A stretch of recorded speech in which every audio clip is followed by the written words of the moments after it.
Parce que nos anciens observaient le ciel, c'était beaucoup des paysans et des petites parcelles, donc, et puis pas d'engins motorisés. Donc, quand il y avait un bolide qui rentrait, ils le voyaient. Et ils allaient relativement facilement le retrouver. Pour la bonne... Et même le paysan, lorsqu'il était derrière son cheval, il connaissait intimement, quasiment tous ces cailloux, puisqu'il était au pied de la charrue. Et un caillou qu'il n'avait pas l'habitude de voir, ça on ne sait plus faire.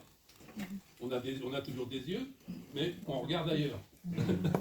Et puis on est dans des tracteurs voilà. Avec la télé. Hein. Voilà. On a des yeux, mais on regarde ailleurs. Nos yeux sont occupés ailleurs. Ben, les télés, la télé, les écrans, les tracteurs, ben, ils sont à 2 mètres de haut, puis lui-même, le paysan, il regarde un ordi, une caméra. Où il n'est plus dedans. Où il n'est même plus dedans, c'est un robot. Sur la Beauce, ce sont des robots. Donc, eh ben, on trouve moins. Et les scientifiques se sont dit, là, ça ne va pas. Ben, je vulgarise, mais ça ne va pas, ça fait peur. On est au 21e siècle, on ne sait plus retrouver une météorite. Donc, puisqu'on a des yeux, on ne sait pas s'en servir, les scientifiques ont créé 2 programmes scientifiques. Le premier, c'est le programme Fripon. Petit anagramme, c'est un anagramme, mais un acronyme. Un acronyme, et puis c'est la petite touche French touch, Fireball Fripon. Fireball Recovery Interplanetary Observation Network. Observation des boules de feu, tout simplement. Et la petite touche française. Ah, le français, hein. Et donc, ça, c'est la partie scientifique. C'est le Muséum d'histoire naturelle qui l'a initié.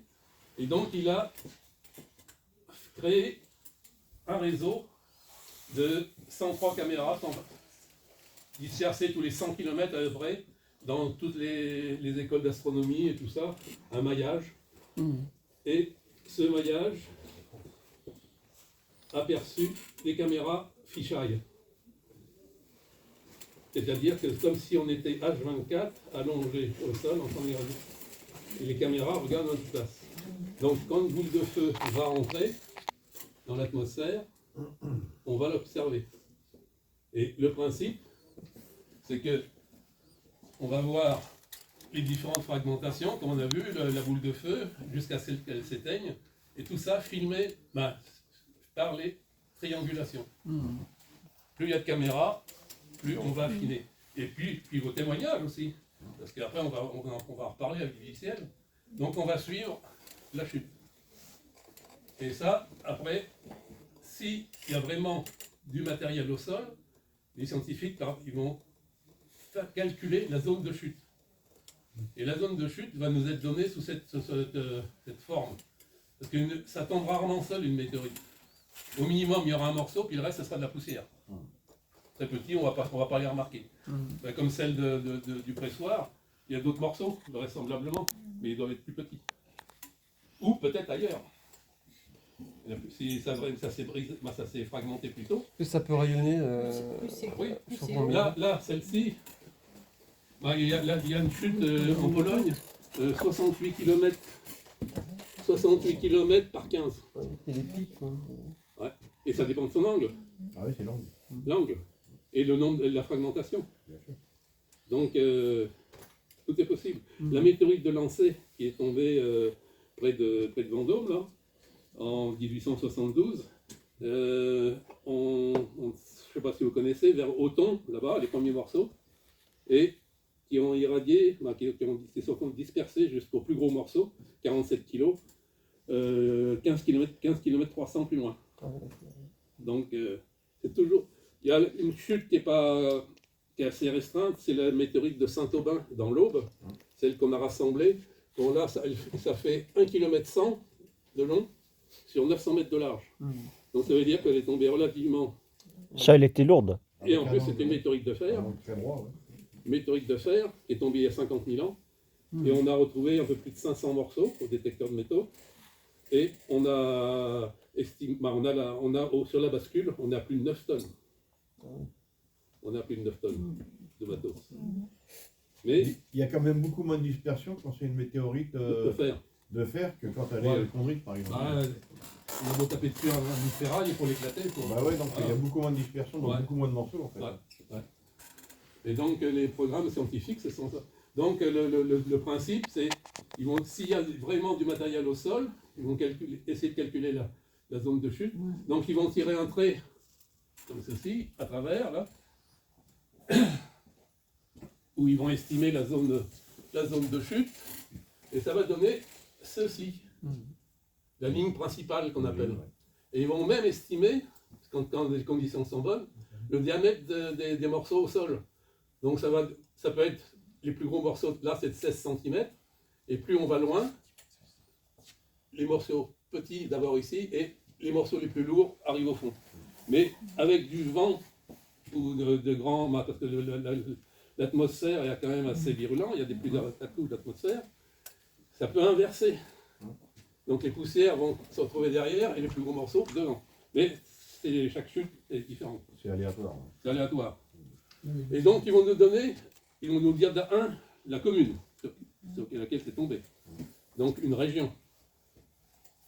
Et ils vont nous donner cette zone.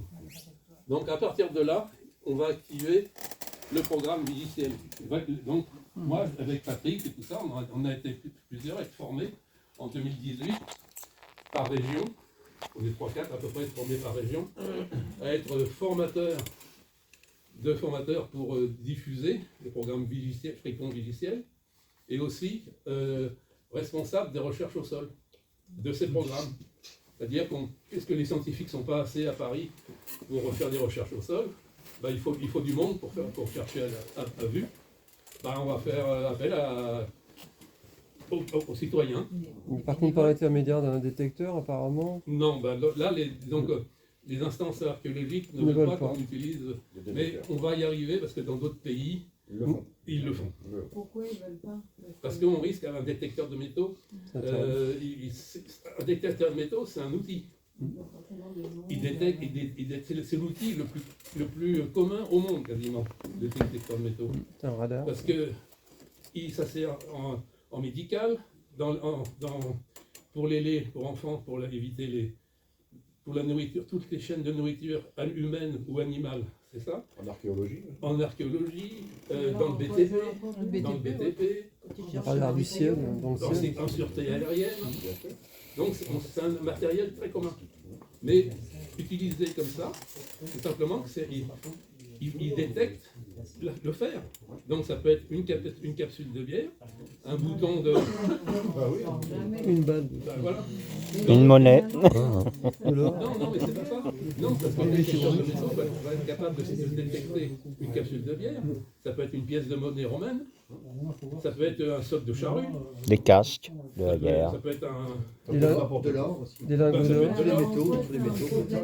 Et bien parce que tout ça, on est dans le matériel archéologique. Parce que la définition de l'artefact, de l'archéologie, la définition de l'archéologie, c'est tout ce qui a attrait à l'humanité depuis son avènement. Ça, c'est l'article 510 du Code du patrimoine. Donc ça, tout ce qui a attrait à l'humanité, donc tout ce qui a été fabriqué par l'humain. Voilà. Voilà. Et donc, ça, on a au détecteur de métaux, c'est interdit de rechercher un artefact archéologique au moyen d'un détecteur de métaux. Mais vous, À moins d'avoir une autorisation parfaite. mais vous, avec votre dispense, vous pouvez le faire. À la fin de la belle saison, il y en a qui passent leur temps Oui. sur les plages à récupérer les bijoux. Voilà, ils récupèrent les bijoux, la monnaie tombe Mais c'est autorisé sur certaines plages. Ouais, c'est dépend du préfet. C'est libre toujours ou Il faut qu'ils les déposent à la mairie parce que c'est un objet trouvé. Ah, j'ai trouvé. ça c'est terrain public donc c'est ça. En théorie. Il y a des mairies qui autorisent la Le détection français en est plage. taquin. Et d'autres. Et donc voilà, c'est pour ça. Mais Non, mais sur les plages, c'est pas considéré comme une zone Donc, archéologique. comme on peut pas travailler au détecteur de métaux, pourtant les scientifiques, regardez bien, les scientifiques le prévoient. Hein. Mais là, ce sont des scientifiques qui travaillent au niveau international. Au détecteur de métaux, ils l'utilisent dans d'autres pays. Mais en France, les instances ont mis la pression pour ne pas l'utiliser. Non, mais c'est pas grave, hein, on peut Donc, ça veut dire que vous travaillez uniquement en visuel là. en visuel seulement. Oui mais quand elle est à 1 mètre sous terre c'est dommage. Hein. Comment on fait? quand elle est à 1 mètre sous terre, comment on fait pour la trouver? Bon, on fait pas. C'est ça? Ah, normalement, on va faire C'est en béton. Ouais, mais là, 1 mètre sous terre, elle va faire un trou. On va faire un gros trou. Ouais. Avec Donc, le temps, là, elle peut se comme boucher. La Avec le temps. réactivité, disons, entre le moment où le bolide est rentré et qu'on organise une battue, Oui, elle a pas le c'est temps, en, Ouais. disons, 8-10 jours.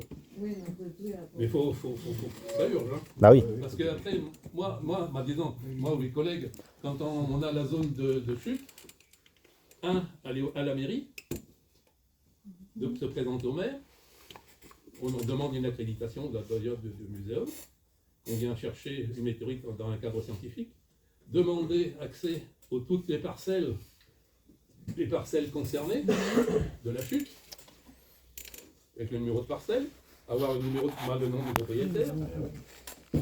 Bonjour monsieur, on fait partie de la Société astronomique de Touraine, il y a une météorite qui est tombée sur une de vos parcelles, nous autorisez-vous à prospecter votre parcelle. Mais ça revient à qui après? Partage. On va voir après. Ouais. Et Partage. ça nous est arrivé, ben non. Non, Dehors. vous avez fait la route pour elle. Dehors, je Ben, sais. on peut pas le faire. On va ailleurs. Oui, oui, oui. Parce que vous, votre parcelle, tout à chacun, même une entreprise, vous avez un acte de propriété pour votre parcelle. Bah oui. Vous payez des impôts sur votre parcelle. Quand même. Et ça arrive souvent actuellement là, en France? Bah, ça, oui, 5 fois par an à peu près. 5 fois par an? Ouais, ce programme-là, oui. Et Non, donc, mais eh ben, les recherches. on peut, mais ça nous est arrivé 5 fois? aussi, par exemple, sur Chambord, près de Chambord. Pas beaucoup, hein? Une des premières, on faisait les essais, des procès. Moi, j'avais fait des. Ils avaient vu en mairie, puis j'avais Alors, visuel, mais il y a un puis la détecteur. personne me dit non. Puis bon, bah, Calibré. on a fait la parcelle à côté, on a eu l'autorisation. Mais la semaine d'après, le mec, il avait acheté un détecteur. Ah, Ah ouais. bah On l'a voilà. trouvé quand même. Parce que Même qu'il faut aurait les trouvé, faut les faut pas la paramétrer. Hein? Même qu'il l'aurait trouvé, il ne faut pas la garder. Bah non, parce que c'est pas forcément. Tant qu'elle n'est pas analysée et baptisée Confirmé. Ouais. et Elle confirmée, n'existe pas, quoi. c'est supposé météorite. Bah C'est ouais. un caillou. Non, mais dans ce cas-là, on vient vous voir avec votre Bah voilà. appareil. Bah voilà. Est-ce que la réglementation est la même un peu partout dans le monde? Non. Ah non, non, là. Chaque pays est souverain dans le Aux monde. États-Unis, tu fais Et chaque pays a sa réglementation. En Angleterre aussi. Dans certains pays, Algérie, maintenant, tu n'as plus le droit de les sortir. ça Hein. appartient, Ah oui, c'est protégé. aux découvreurs inventeurs. Ils sont pénibles, mais bon, En France, après, c'est ça, réellement. Après, Parce que ça la passe par la météorite, Mauritanie, ça cherche un une chose circuit sans parallèle. mètres. En droit civil, c'est une chose sans mètre. Res nullus, un bien meuble. Chose sans mètre, donc c'est celui qui la trouve, qui se l'accapare en pleine et entière possession. Entière possession. Parce qu'il y a, Sauf si il a pas eu l'autorisation de où il a bah, ça trouvé. dépend si c'est chez lui. C'est à lui. Oui, mais par exemple là, Bah ouais, si vous ça tombe n'auriez chez pas vous. demandé. Non, mais là, vous auriez le gars qui vous a dit non, vous n'auriez pas demandé, vous y seriez allé, vous l'auriez trouvé. Du coup, c'est pas. Ça peut être Même source si vous l'avez d'embêtement. trouvé, Mais c'est c'est un pas- délit. Ça peut être source. fini. Eh, je vais essayer sur votre terrain. Je vous dirai. tu trouves un truc. Vous êtes, supposons que vous êtes méchant. Oui, voilà. Ouais. Vaut mieux se Imaginez mettre dans méchant. un autre contexte. Méchant. parce que- Ma tête ne vous revient pas, vous êtes méchant. Ok. Donc vous me voyez dans votre terrain. Qu'est-ce que vous faites là, vous? Voilà. Voilà, déjà. Dans un premier temps, vous me foutez dehors. C'est normal. Ouais. Vous pouvez téléphoner aux gendarmes. Cassez-vous, sinon j'appelle les flics. Ouais. Et ce que vous pouvez faire aussi, c'est sortir le 12. Ouais, calibre 12. Grosse aile. On leur repartage. Donc vous voyez, et les gendarmes après ils peuvent venir. Et c'est quand même c'est pas une violation de propriété. Hein. Ah non, Parce qu'une violation de propriété, c'est que ce soit ça. faut que ce soit Mais c'est quand même, vous êtes en droit de faire valoir vos droits. Bien sûr. Voilà. Donc, il y a un petit peu quand même de tact, ça n'a jamais nuit. Bon, allez, on va s'arranger. Voilà. Donc, le réel toujours. Et donc, on va faire après, on a notre parcelle, nos autorisations. Eh ben, on va rameuter des volontaires. pour faire une Par exemple, quand on vous forme, comme là, vous pouvez vous inscrire sur notre site On fait pas pour les formations. Ben là, vous assistez à une formation. Non, mais vous travaillez dans une région bien précise. Ben, nous, on a la compétence sur toute la région centre. Ah oui, centre, uniquement. Oui. Ouais. Mais on se déplace, hein. On va Votre- dans d'autres régions. Hein. Votre Parce que région, on c'est fait quoi? du nombre. 100 km à peu près là, autour? Ouais, À peu près, hein. ouais, mais on a fait déjà. Moi, je suis allé sur le météorite en Haute-Garonne là-bas. Mhm. On a fait aussi celle du Limousin, pas du Limousin, Maisontier, dans ces Deux-Sèvres. Vous les avez trouvés ou Vous avez pas? un listing où vous pouvez vous mettre en relation avec Oui, bon, tous ceux Non, je qui- crois pas. voilà. Ouais, ouais. Et après, mais le but c'est de faire qu'on ait plus de monde. Former. Et Mais donc, vous bah, restez on combien de organise- jours après les frais de déplacement, Ah d'hébergement? non, là c'est du C'est perso c'est après? bénévolat complet.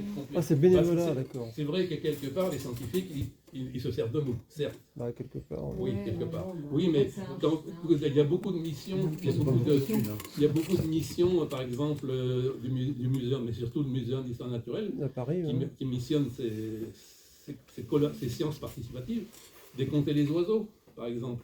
Hmm. Pareil pour la LPO et tout ça. Ils le demandent des fois dans les Ouais. jardins. Bah, tout ça, vous le faites gratuitement. Mais parce que les scientifiques ne sont pas assez pour aller sur site. Là, vous le faites. Non, mais votre plus long déplacement était combien? Décompter, déclarer les chauves-souris. Ouais. Voilà. Ouais. Donc, mais c'est commun. Et votre déplacement le plus long, ça a été combien? Ah bah non, bah, mon déplacement le plus long, bah, c'était en Afrique, au Sahara. Ah bah oui, effectivement. Ouais. Ouais. Mais là, avec des chasseurs de météorites. Ah oui, non, mais je veux dire dans la région, par exemple. Là, dans la région, bah, on a fait Chambord. Chambord, combien de temps? Bah, elle est tombée en 2017. On ne l'a pas retrouvée. Ah, elle est partout, ouais. Ouais. Parce qu'on est sûr, on testait Mais le problème, comme c'est boisé, Comment comme c'est boisé, Oui, c'est ça le boisé, problème. Mais vous êtes resté combien de temps Et sur on s'est place? aperçu qu'on avait des fausses données parce que les caméras, l'optique là-haut, c'est produit industriellement. Et ils ont des, je sais plus comment, en optique comment ça s'appelle, mais il y a un défaut de, Ah, de une boulage. déformation, Ouais. d'accord. Ouais. Et il y a un terme spécial là. Et donc eh ben, ça va déformer voilà, ça va déformer les données. D'accord. Et donc travailler sur des fausses données, Vous étiez au ça donne mauvais des endroit. faux résultats. Donc on a cherché. Donc après maintenant on a fait refaire on a changé Les optiques? les optiques Mm. où certaines ben, on a pu corriger les calculs. Hmm. Donc on est beaucoup. Maintenant on arrive à une précision par rapport à la straight line, à la ligne médiane, on arrive à une précision de 200 mètres de chaque côté. Ah oui, carrément. Voilà. Et ça représente, et après c'est sur la longueur aussi. Ah bah oui, Alors, ça représente du boulot. il y a beaucoup de kilomètres aussi des fois. Donc à qui appartient la météorite? À qui appartient le météorite? Une fois que vous l'avez trouvé dans une propriété privée, par exemple? Oui. Ben, En celui qui théorie- appartient au terrain, quoi. En théorie, disons légalement actuellement, c'est celui qui la découvre. Ouais, c'est l'inventeur. Oui, mais vous oubliez, mais le propriétaire, Du il terrain. est squeezé. Vous n'êtes pas d'accord, madame? Non, mais il est squeezé. C'est la moindre des choses, quand même, comme disait Patrick, c'est la moindre des choses de faire un partage. Voilà. Donc, voilà. 55 Il y a ans? un vide juridique. En principe, 50-50, ouais. Actuellement, c'est celui qui le découvre. Donc, c'est pour ça que nous, scientifiques, avec les scientifiques, lorsque l'on fait une battue vigicielle, on prévient, on est là pour travailler pour vigiciel. Donc, celui qui découvre, il s'engage à donner le fragment Bien sûr. à la science. Voilà. Évidemment. C'est un engagement. C'est un engagement, mais il aurait le droit de le garder. Tout à fait. C'est comme l'astronaute sur la Lune, il ramasse les échantillons, et pas pour lui, c'est pour la science. Voilà, il est obligé de. Lui, il n'a rien. Voilà. Non. Oui, mais- C'est triste.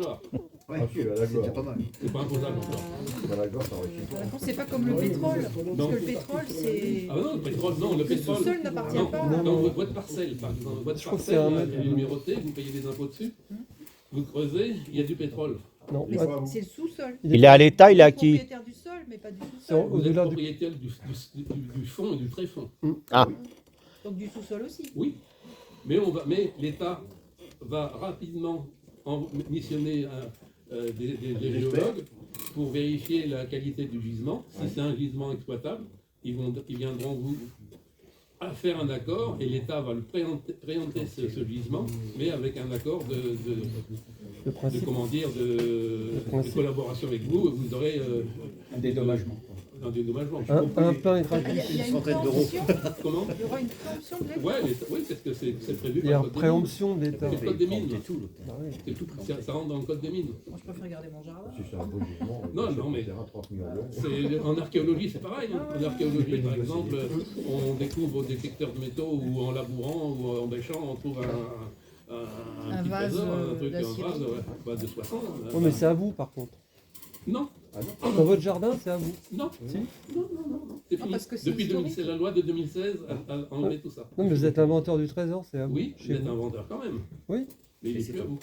parce que Parce que c'est l'archéologie. c'est de l'archéologie. Donc l'archéologie. On doit voilà, remettre.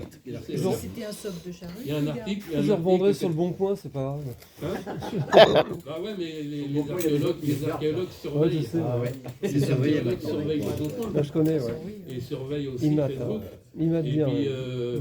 quand il y a des belles pièces qui sont vendues comme ça en off, Ah ouais, ouais. là vous avez ça Non, non, aussi mais je sais, à 6 ouais. h du matin, Ah et puis ouais. c'est des bleus. Faut voir. Non, mais je connais. hein. Ils viennent pas prendre le café. hein. Ah non, non, non. Ils arrivent à avoir toutes les adresses IP en regardant les annonces comme ça. Ah ouais. Ils cherchent. Non, mais disons qu'il faut faire attention.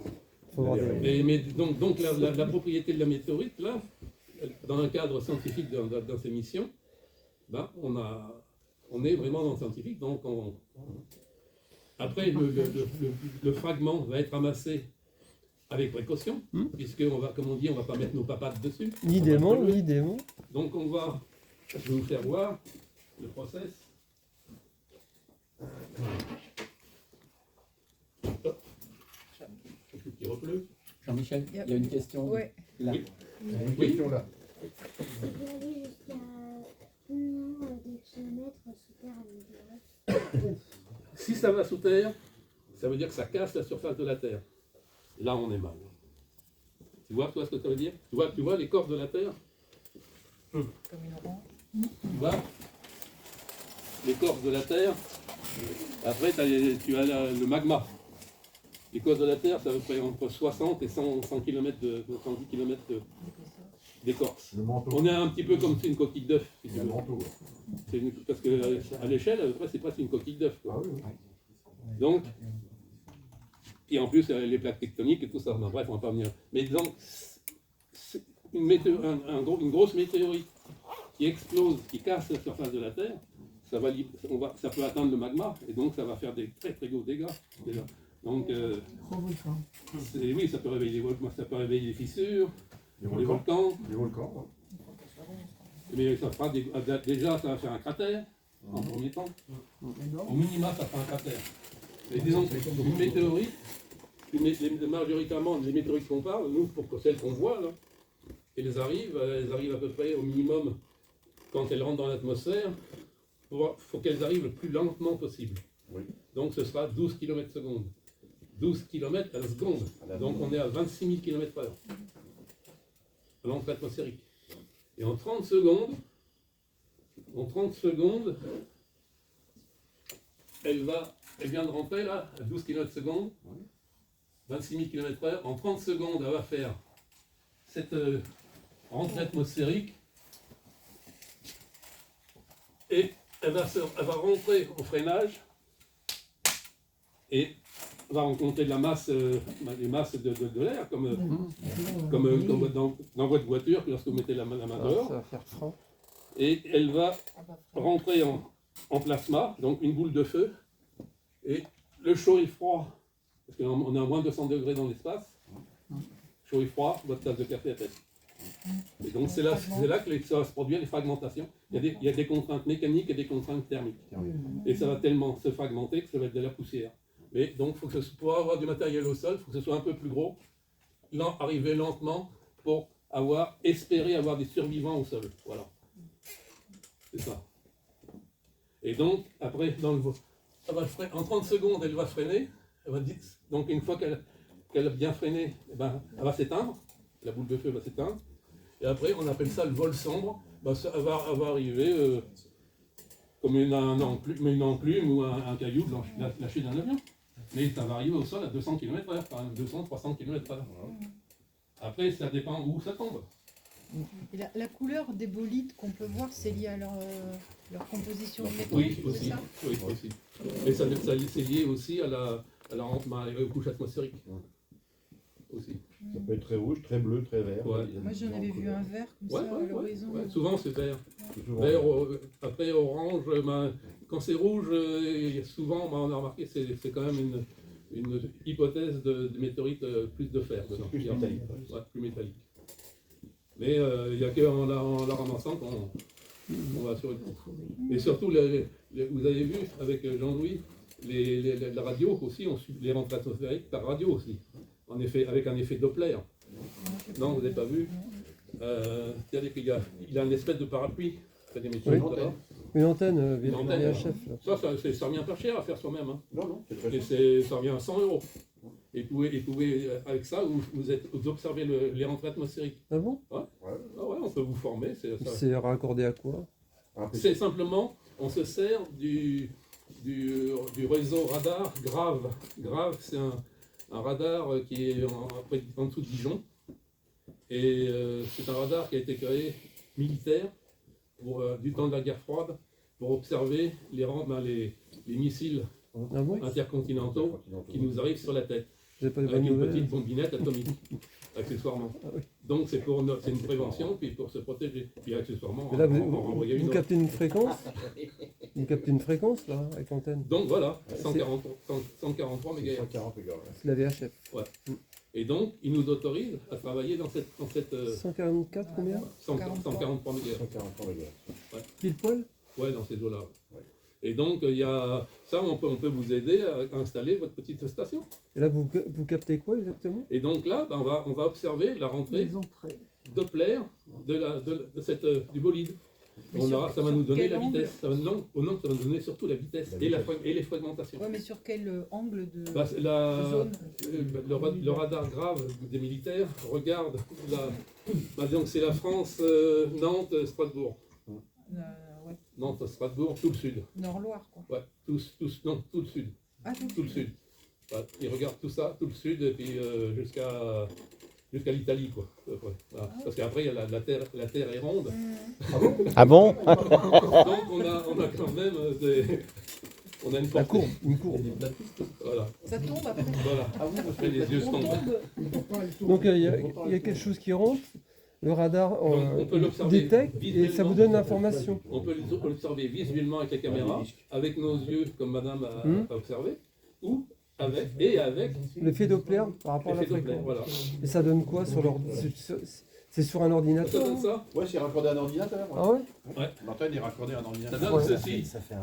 On a des On a eu une rentrée atmosphérique. Quand ça rentre en Ah d'accord. Ouais, voilà. c'est ça. Là, il y a. C'est des ligues, hein, en fait. Ça Et avance. ça trie aussi. Ça va prendre que.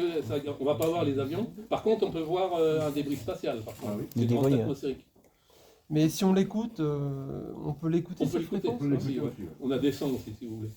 Des? On a des sons enregistrés. Ah oui, d'accord. Une collègue, donc là, je vais vous garder, je viens tard. Hein. Non, faut qu'on y aille. Non, mais dans le principe, c'est ça.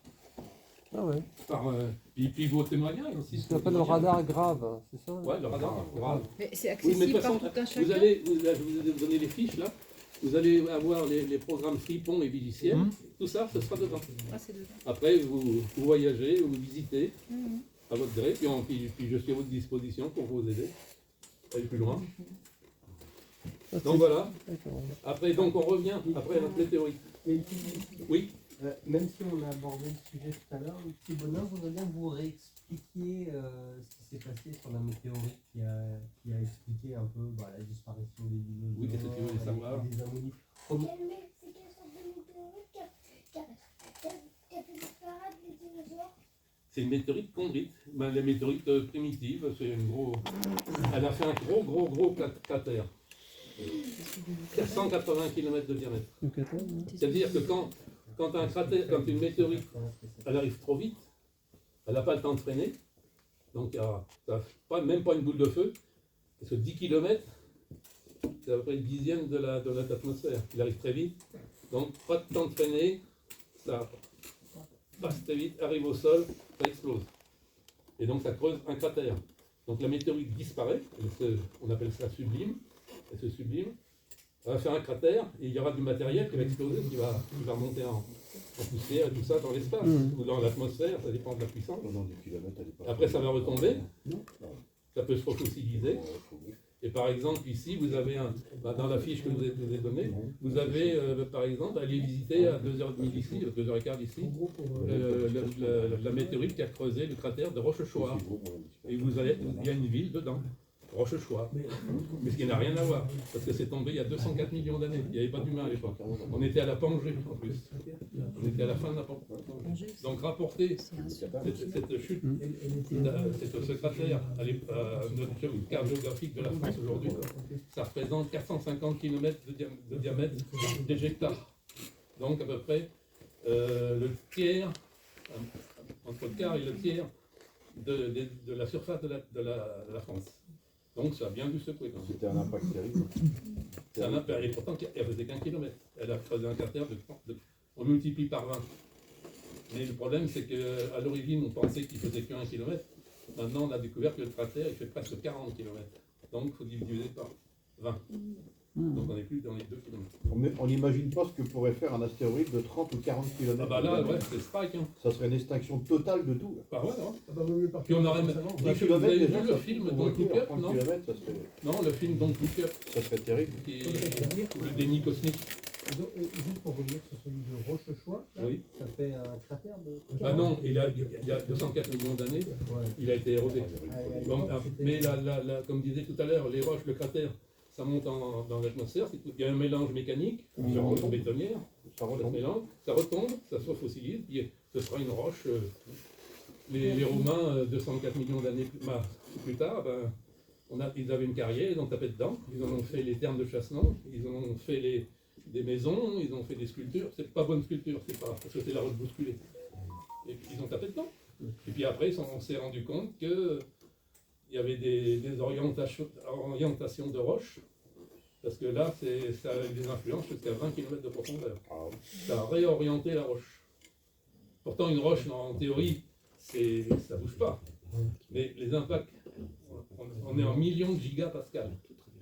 Ah, mais non, je sais pas. On est en millions, donc ça réoriente la roche. Et donc ça va faire des cônes. Et cet assemblage de cônes, on appelle ça des chefs de cônes. Et c'est une signature d'impactisme.